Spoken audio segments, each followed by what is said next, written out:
Preta Ferreira, Sidney Ferreira e Edinalva Franco, militantes da luta por moradia no centro de São Paulo, foram soltos por habeas corpus recentemente, depois de passarem mais de 100 dias na prisão.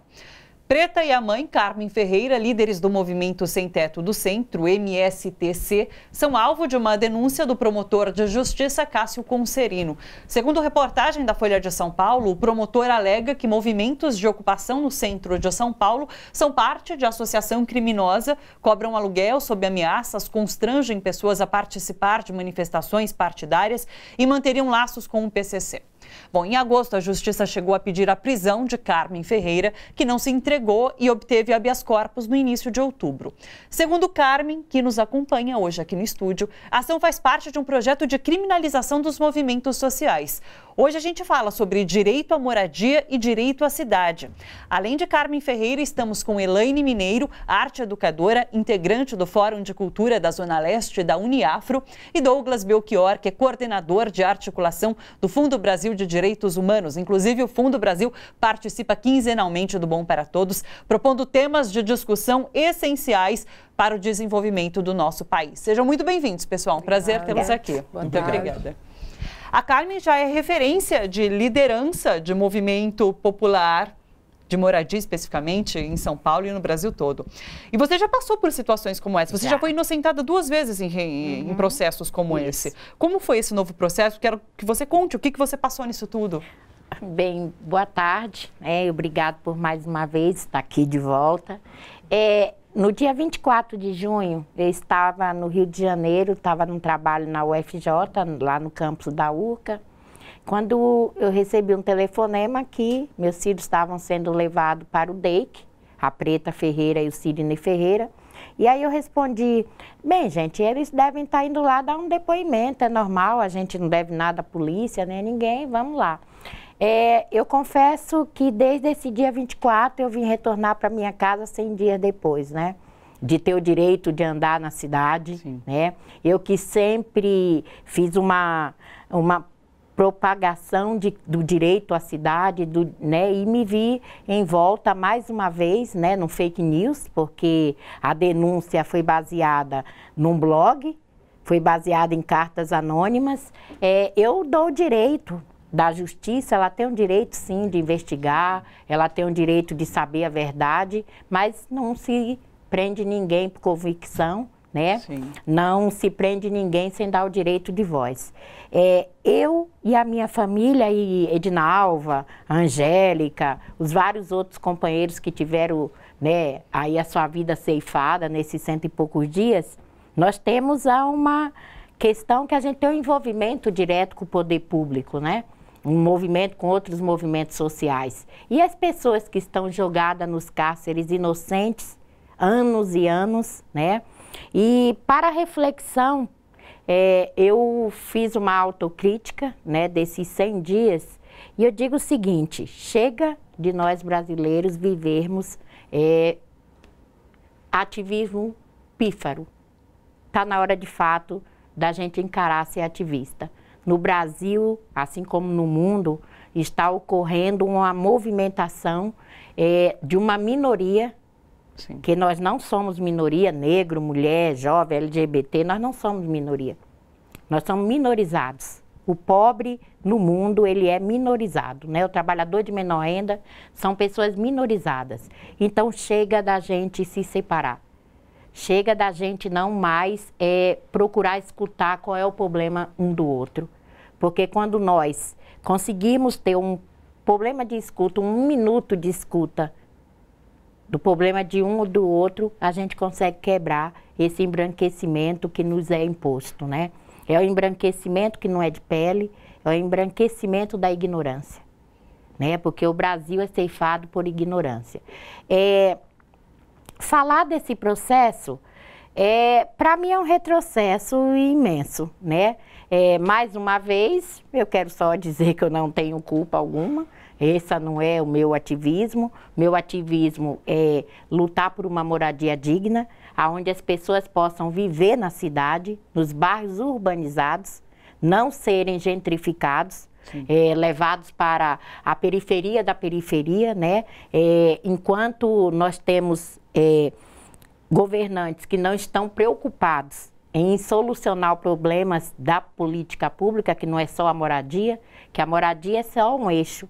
A moradia é onde uma sustentação que a família, que o ser humano tem, é para poder ter outros direitos adquiridos. A gente tem problema de saúde, nós temos problema de educação, nós temos problema de cultura, nós temos problema total de falta de oportunidade. Você falou em cultura, eu vou jogar a questão para a Elaine, porque inclusive a gente conversava agora com o Silvio sobre o que acontece na América do Sul, e ele falava sobre a força de movimentos populares, o que a gente vê lá no Chile agora com essa multidão nas ruas. E eu queria que você falasse um pouquinho, na verdade, sobre o Fórum de Cultura da Zona Leste, que você faz parte, qual a atuação, e se o movimento, nesse momento em que parece que os direitos estão sendo mais atacados, ele fica até mais forte, mais vivo num momento como esse. Eu acho que a Carmen aqui, que é a inspiração pra gente, né, pra luta, tocou em alguns pontos fortes e que o Fórum de Cultura da Zona Leste entendeu lá em 2013, que é essa coisa de fazer a união dos coletivos, né? A gente é um fórum de cultura periférico, né? O Fórum de Cultura da Zona Leste é um fórum de cultura periférico. E no momento que tinha uma discussão muito forte da atuação dos coletivos na cidade, a gente entendeu que para atuar tanto na cobrança do poder público ou tanto para atuar em rede, a gente precisava fazer isso junto.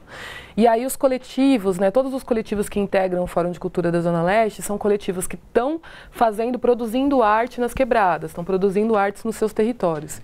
E a gente entendeu que era necessário a gente fazer um fórum, né, a gente se unir para discutir quais eram as pautas que a gente tinha que brigar, qual a maneira que a gente precisava fazer isso, qual a maneira de dialogar com o poder público, de dialogar com o resto da cidade, de apresentar o que a gente fazia, e foi isso que a gente fez. Então, isso em que ano? O fórum ele começa em 2013, ainda é atuante, mas ele começa lá inclusive em 2013, naquela convulsão social, né? Mas o fórum sempre teve uma ideia muito objetiva de quais eram as suas pautas e que as suas pautas eram pautas progressistas no campo da esquerda, sempre teve muita tranquilidade de entender isso, né? E sempre com foco bastante voltado para a cultura. Para a cultura. Somos, né, coletivos de cultura periférica, coletivos que estão produzindo arte e cultura na periferia. Então a gente brigava e uma das coisas da nossa principal pauta era de centralização de recursos, tanto financeiros como de investimento em equipamentos públicos de cultura, como a construção de equipamentos públicos de cultura que não existem, né, em todos os bairros da cidade.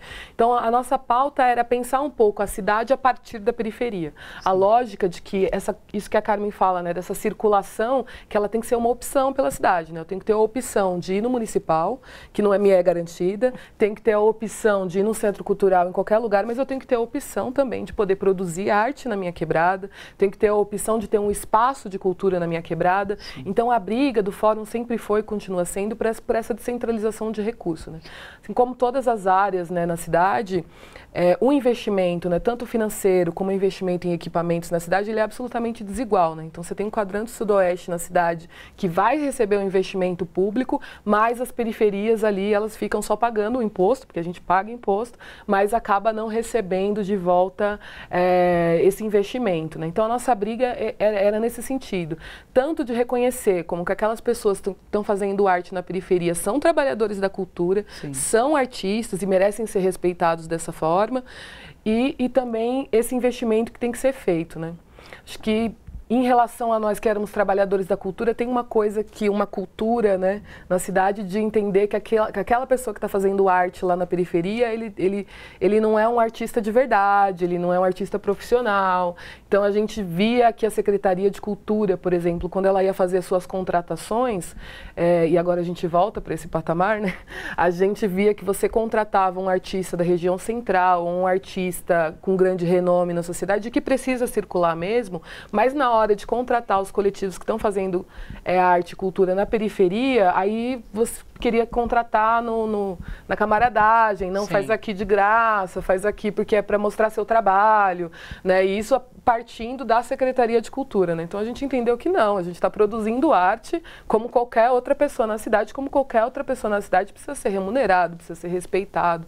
Então, a partir da cultura, né, a partir do que a gente desenvolvia, a gente começou a fazer essa discussão. Olha, por que o Estado, né, a Prefeitura, por que vocês tratam os artistas e os moradores de periferia de uma forma e as pessoas que estão desenvolvendo arte no centro de outra? Né? Então, Agora, Douglas, inclusive o Fundo Brasil percebeu uma relação bastante próxima dos movimentos pela ocupação da cidade, pelo direito à cidade, com a juventude. É isso mesmo? São os jovens que têm movimentado esse campo? Não tem dúvida. Nós estamos aqui com duas representações de segmentos fundamentais para a luta por direitos humanos no Brasil, movimento por moradia, e aí nós enxergamos essa luta como uma luta fundamental de um direito humano básico. Um lugar para se esconder do frio, da chuva, né? Um lugar para acolher a própria família, para cuidar dos filhos. Então a luta por moradia, ela consiste numa luta fundamental e histórica do povo brasileiro, do povo pobre, sobretudo do povo negro. Então nós estamos aqui com uma liderança, uma mulher negra, liderança de movimento de moradia, que é uma luta histórica de nós que ocupamos, a população negra ocupou o centro da cidade de São Paulo. Para falar de São Paulo, mas isso repercute e a história é parecida em todos os lugares do Brasil, né? Ocupa os espaços de centro, vem a gentrificação, arrasta para as periferias, leva para territórios onde o Estado só chega com a polícia e com a repressão, enquanto determinados lugares são higienizados e transformados em bairros nobres ou bairros de garantia de propriedade daqueles que têm recursos. O outro segmento é da cultura, que é de onde vem uma efervescência e uma radicalidade política que tem feito transformações em muitos países, em muitas convulsões sociais, e que no Brasil não é diferente. Então, a resistência que a gente percebe muito enraizada nas periferias, nos territórios, tem a ver com coletivos de cultura. O Fundo Brasil tem essa predisposição, existe para defender coletivos que defendem direitos humanos na sua prática habitual, no seu trabalho cotidiano. Então, a luta por direito à cidade tem sido uma articulação feita muitas vezes por moradores de periferia, por jovens da cultura, e o Fundo Brasil tem um olhar para isso. E no que diz respeito a um ponto que eu acho nevrálgico, fundamental no tempo que nós estamos vivendo, que é o da criminalização da luta e dos lutadores. Sim. A criminalização daqueles que defendem direitos humanos. Então a gente tem, no caso de militantes de cultura, perseguições nesses últimos anos, aqui em São Paulo e pelo Brasil afora. E, no caso de movimento de moradia, sem nenhuma dúvida, Carmen é uma figura que exemplifica isso, mas cada vez mais uma maneira de tolher, de limitar essa possível convulsão social que a gente vê acontecendo por aí. Nós temos muitos instrumentos para fazer com que isso não aconteça no Brasil. Um deles é a perseguição a defensores de direitos humanos, como é o caso de Carmen e de sua família. Então o Fundo Brasil está aqui para apoiar essas iniciativas. Sim. O que você tem percebido depois desse processo, Carmen? Olha, eu percebi duas coisas, né? O negativo foi porque eu me senti assim, ceifada, como se eu tivesse entrado num estado de coma, né? Sim. Um coma assim, induzido. Eu confesso que foi muito difícil, né?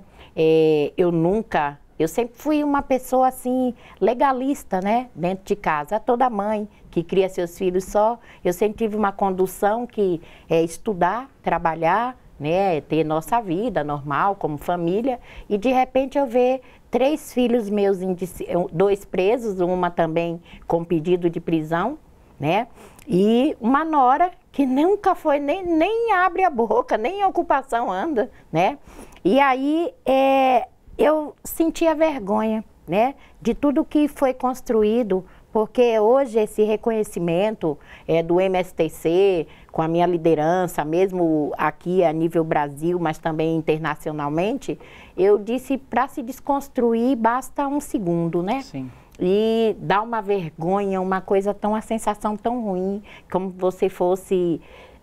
você passa a não ter mais identidade. Então foi assim que eu me senti, isso no negativo. Mas no positivo foi todo o apoio, né? Todo apoio, não só na parte midiática, mas dessas relações. O MSTC, eu sempre procurei, dentro da liderança do MSTC, construir relações, né? E essa relação, ela passa, independente de cor, de raça, de religião, porque nós somos humanos, a gente tem que se tratar como seres humanos, sim, né? E eu estou recebendo muito apoio. A minha família, a nossa causa, né? Eu até costumo dizer lá em casa, olha, pé no chão sempre, nada de ego, nós temos que estar sempre fazendo uma autocrítica. O que nos aconteceu é para crescimento.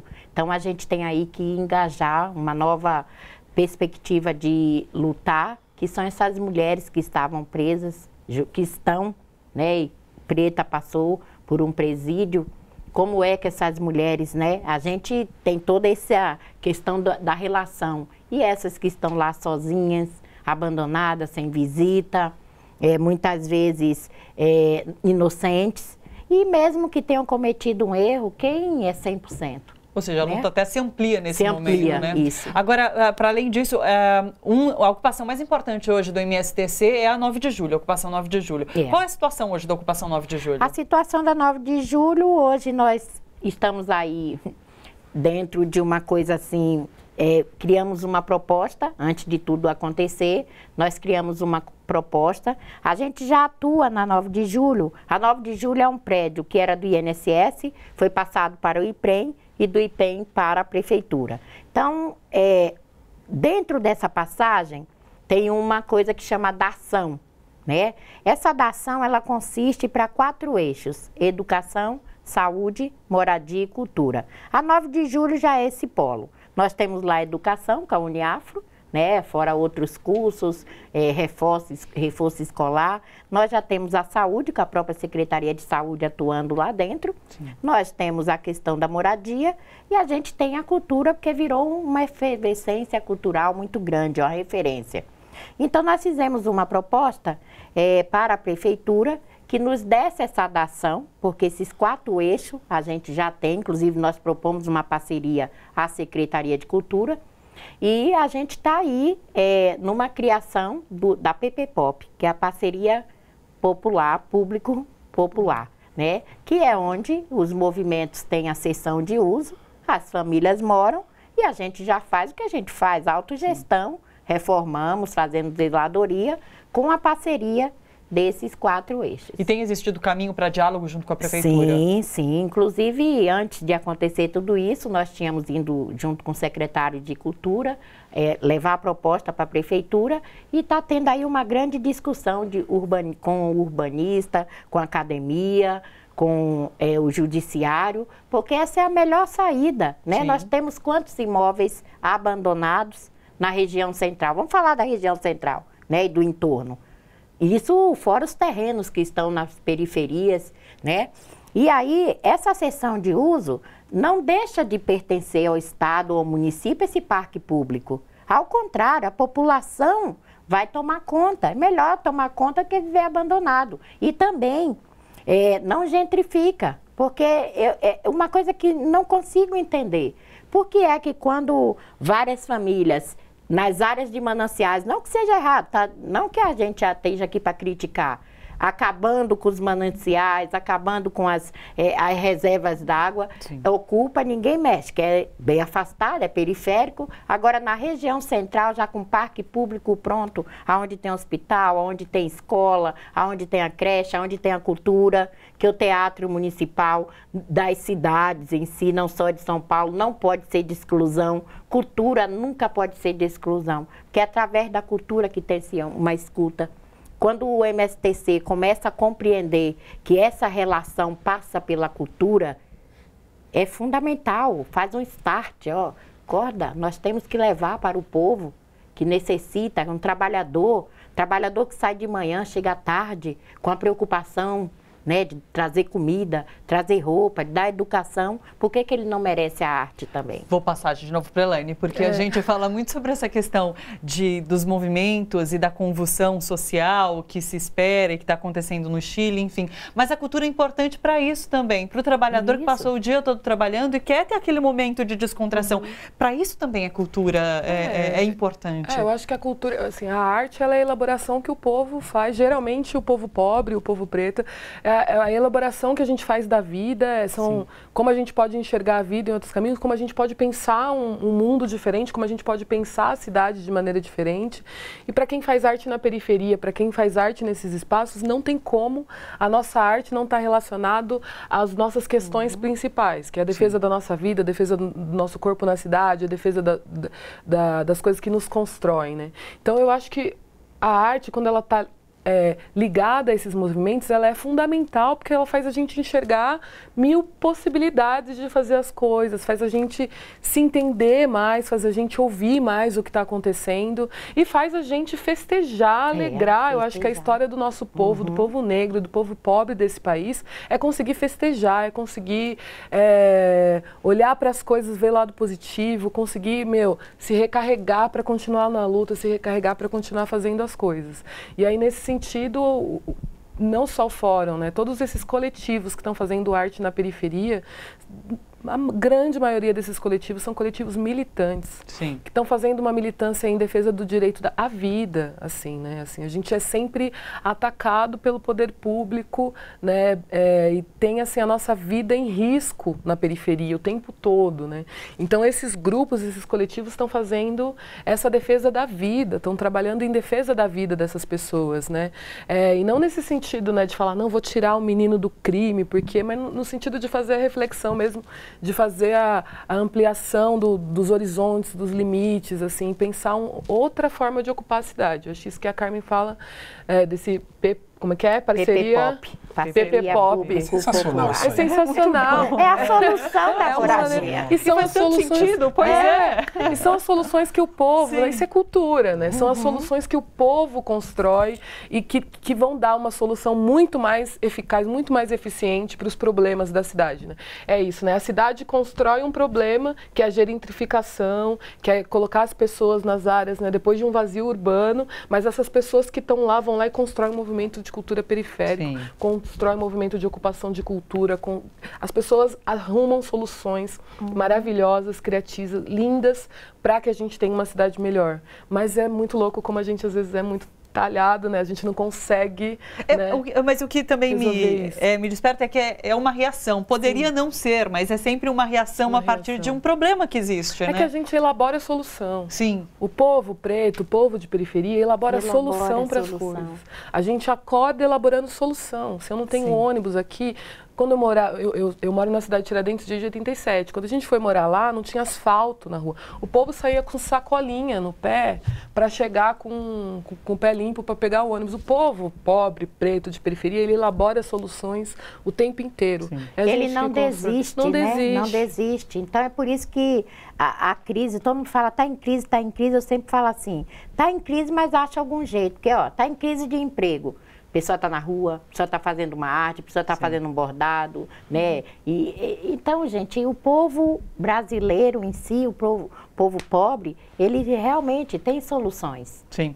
Olha só, você que curte a TVT e quer contribuir com a gente para que a nossa programação chegue cada vez mais longe, se inscreva no nosso canal do YouTube /Rede TVT e torne-se membro. Ou então faça a sua contribuição em nosso Catarse. É só acessar catarse.me/TVT. A gente agradece.